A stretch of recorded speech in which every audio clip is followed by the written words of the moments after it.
Did Kevin O'Leary just predict the next 50x altcoin? The age of the crypto cowboy, the FTX and the Binance, those days are over. And then you've got this pending announcement. It's rumored, but it's very close. This month, in the next 10 days, they will announce M2 in Abu Dhabi, the largest exchange ever that's regulated, with billions backing it and tied to huge financial institutions, so that finally, unfortunately, no American can register on there, but really what they're going after is Binance will probably lose half of its accounts to the new M2. Or did we just catch him predicting the next FTX again? Over the last few weeks, Kevin O'Leary has been going on panels like Fox News and proclaiming that there's a new exchange called M2 that is launching in Abu Dhabi. Apparently, this is going to be the first ever heavily regulated exchange to launch on markets with billions of dollars backing it. However, of course, as we dove into not only the licensing, but as well as who was behind the licensing, we found a lot of untold truths. So starting with M2, the exchange that nobody has heard about, but apparently everyone should. This new exchange is offering some crazy high-yield crypto investments up to 10.5% on Bitcoin and Ethereum, and it's offering right now 30 verified crypto assets, including XRP, Aave, Doge, Magic, Solana, all of your favorite tokens on a regulatory front. Now, as you can see on CoinMarketCap, it's sitting at $2.89 for the token that dropped, MMX. Now, I would not advise you to utilize CoinMarketCap right here because it doesn't have all the full data, so we did go to Gecko Terminal to see the actual price history of when this launched back around the 9th or 10th of November. You could see it's already done a 200 to 300% gain, had a massive wick up on that actual launch date, and has since then kind of just continued to edge up, but right now is looking to find that base. So I will give you my prediction and my price targets for MMX at the end of this, but I wanted to point out, guys, that this is a brand new token and there's a lot we need to know about it. So looking over the white paper here, what is M2? What is the experience with MMX? And what are the exclusive benefits that it provides? Because when you're offering up to a 10.5% return on your exchange, red flags are all anybody can really think of. We've all been promised these insanely high yields in the past, but they've never been able to perform. They always fail. They were never sustainable. So what sets apart M2 from all these other exchanges? Well, that's going to be the fact that they also allow M2 profits eligibility for 10% allocation of all of the exchange profits when users utilize M2 Earn. And of course, owning MMX allows our users the ability to have access to new coin listings and yield products on M2. So who's behind this? Well, this was issued by M2 Global Wealth Limited, and M2 is an international business company incorporated in Commonwealth of the Bahamas on November 14th of 2022. And that's going to bring red flag number 2. Because if you guys don't remember, there was also another exchange that Kevin O'Leary endorsed that was in the Bahamas. And that's none other than FTX. First of all, I hadn't really heard of the guy. I'm like, who is this guy? And what did he do? And he's in the Bahamas? That's pretty sus to begin with. He's very sus. Like who's like, if you're on a tropical island, like, you know, finance organizations in tropical islands generally have a bad track record. With that said, though, let's look into the licensing that Kevin O'Leary proclaims to have, which is going to be the FSP from the ADGM. Yes, lots of letters there, letter salad, I would like to call it. Virtual assets trading platform M2 receives financial services permission from Abu Dhabi Global Market. The new virtual asset platform M2 has officially been granted a FSP license in Abu Dhabi's market from the Financial Services Regulatory Authority, FSRA. Now, real quick, a lot of you might have heard of the UAE, but I want to clarify that Abu Dhabi is not the same thing as Dubai. There's actually 7 different emirates, which you can kind of think of like states. They don't work in the same manner, but just for basic purposes, you can think of it in the same way. Dubai and Abu Dhabi are separate cities, and Abu Dhabi is the capital of the UAE. So there's more money, there's more power, there's more political diversion. There's a lot more control in Abu Dhabi itself. And M2 is now able to offer institutional clients and retail clients in the UAE the ability to buy, sell, and custody virtual assets. The Abu Dhabi Global Market, ADGM, is an international finance center and free zone located on Al Island, and I'm not going to pronounce that because I'll butcher the name, but in the UAE right outside its capital, Abu Dhabi. This was created in 2015 and has 3 different authorities, which one being the Financial Service Regulator, the Registration Bureau, and the ADGM courts. And this is a really strong regulatory body. They are partnered up with the World Alliance, which makes up of a ton of different members from all across the globe, including the United States with the city of Boston, the Greater Chambers of Commerce, World Business of Chicago, all the way through your Euro to Tokyo to Dubai across our planet. So there's a lot of legitimacy into what they're building and the framework that they are actually providing for crypto.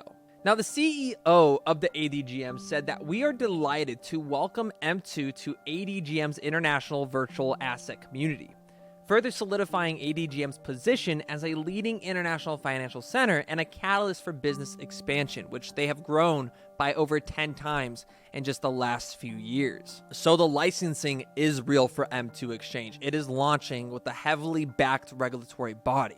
But what about the partnerships? What about the billions backing it? Well, that is going to be none other than Phoenix Group, which are the co-founders of the exchange itself, and announced a partnership making the arrival for the Bitcoin Ethereum yields of 10.5% possible. You see, they are doing this with their mining operation, which provides 725 megawatts of global mining operations from Europe to Canada to USA and even the Middle East. And as you can see here, this is a massive mining operation, and to them, this is what is going to allow them to give this yield of a 10.5% and be able to offer yields that a lot of exchanges can't keep up with. And that brings up the question of if this is actually sustainable or not. So we do have a Bitcoin halving coming up right around the corner, which is going to have rewards in half. So unless Bitcoin's price is exploding in a massive way, are these yields actually sustainable? Now, the UAE is also partnered up with the World Economic Forum, first and foremost, and they are part of the Center for the Fourth Industrial Revolution that is launching. As you can see here, there's been multiple polls done by the C4IR of the UAE with the World Economic Forum that shows that within financial services, real estate, government, venture capital, commodities, etc., there's massive growth in tokenization. And they're holding annual meetings around these events every single year, all around the ability of digital tokens being able to transform the economies of the Middle East and North Africa if governance keeps up, and that is what they're providing. You see, the UAE also joined something known as the Edison Alliance, which was brought to you by, of course, the World Economic Forum, and this is all to advance digital inclusion accessibility announced with the Lighthouse Countries Network, which, of course, the UAE is a big part of. So the regulatory body that Kevin O'Leary is propping up and advocating for are heavily backed by this Phoenix Group, and they have massive ties to, of course, the World Economic Forum through the UAE and the development of this tokenization, which is what really led me to the next discovery that was kind of mind-blowing. And that's going to be Richard Teng, the now CEO of Binance, is on the World Economic Forum's website. And if you notice, he is not touted as the CEO of Binance. He's the CEO and Financial Service Regulatory Authority of Abu Dhabi Global Market. He was the CEO of the exact regulatory platform that Kevin O'Leary is bragging M2 Exchange to be a part of. He developed that. Richard Teng developed those standards and spearheaded a lot of that innovation from 2015 to roughly 2021. So as the financial regulator of this body, it really makes you wonder, is this why Richard Teng exploded at Binance? He started off as the CEO of Singapore, moved to the regional head of MENA, which is the Middle Eastern and North African market, then regional head of Europe and MENA, regional head of Asia, Europe, and MENA, head of regional markets, all within 2 years, every 3 to 6 months, just continuously being promoted to where he is at the CEO position today. And of course, on LinkedIn, you can see he was the Chief Executive Officer at Abu Dhabi Global Market from March 2015 to March of 2021. So lastly is the question, is M2 Exchange the first and only exchange to have this regulatory license? Well, of course, when you go to Binance, guys, and go to their licenses and scroll down, it turns out they were granted permission by the FSP and obtained the same license a few years back, which on the ADGM, there is a actual news article or press release of Binance securing a financial services permission from Abu Dhabi Global Markets Financial Services Regulatory FSRA. So can this token 20 to 50x? Is it going to replace Binance like Kevin O'Leary mentions in this video?